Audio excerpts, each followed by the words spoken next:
It's Friday, February 28, 2025. Welcome to your new backcountry snowpack summary brought to you by North Shore Rescue. Story is very similar to last week. It snowed a little bit, it rained a lot. This week I had a chance to fly over the lower Sunshine Coast quite a bit. We saw a decent amount of avalanche activity. It ranged from isolated persistent slabs, so we saw some avalanches maybe up to size 2. We had some isolated glide slabs as well, but by and large what we were seeing, it was small wet loose activity. The late January crust is still present. There's really no signs of faceting on it anymore, but it hasn't gone away. And there is, of course, a special public avalanche warning for this weekend. Now, this doesn't apply to the North Shore and the Sunshine Coast. So make sure that if you are going further up north in the Sea to Sky region that you pay close attention to what's in the avalanche bulletin. If you want to know more about what this means for your weekend plans, stick around for the snowpack discussion. So we're at 1,200 meters on the north aspect on a site that we've picked several times to make these videos. It doesn't come as a surprise, of course, that there is a lot of moisture in the snowpack.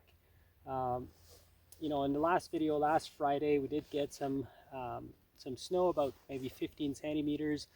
There was another storm that delivered another about maybe 15 centimeters. So, you know, that's 30 centimeters of snow, but in the same period of time, we also got about 130 millimeters of total water precip. And that's on top of all the almost 200 millimeters that fell the week before. So when we have a lot of water like penetrating the snowpack, the crusts that form in the past have a tendency to start to break down, but you can still certainly find them.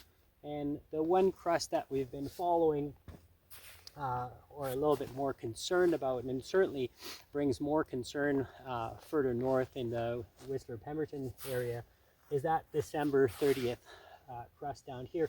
It used to be a crust with facets on it. Those facets are really nowhere to be found now. It's all converted to round grains. However, it is still producing test results. So it's not completely disappeared. The other crusts that are in the snowpack that were associated with some avalanche activity, all of that is pretty much all well glued together. And, you know, as we get into the weekend, you know, I think the likelihood of anyone triggering anything on that December 30th for the North Shore and sort of lower Sunshine Coast is pretty low. Like, we have to consider like the sheer amount of weight and rain and everything that happened to that crust. I think that for now, other than really exceptionally large trigger, it'd be very surprising to see any activity on that crust anymore. But, you know, it's still there, so it's worth, you know, keeping that in the back of your mind for, you know, like unsupported, very steep terrain, sort of those isolated pieces of extreme terrain that they talk about in Avalanche Bulletin. Beyond that, there's not a whole lot to say.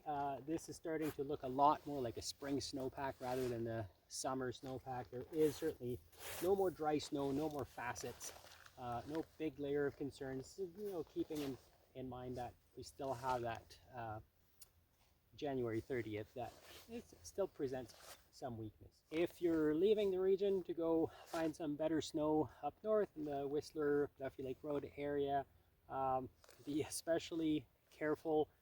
Everything we see here does not apply to higher elevation further up north, where things are still very spicy, and there's certainly a concern with the sunny weather that we're expecting on Saturday.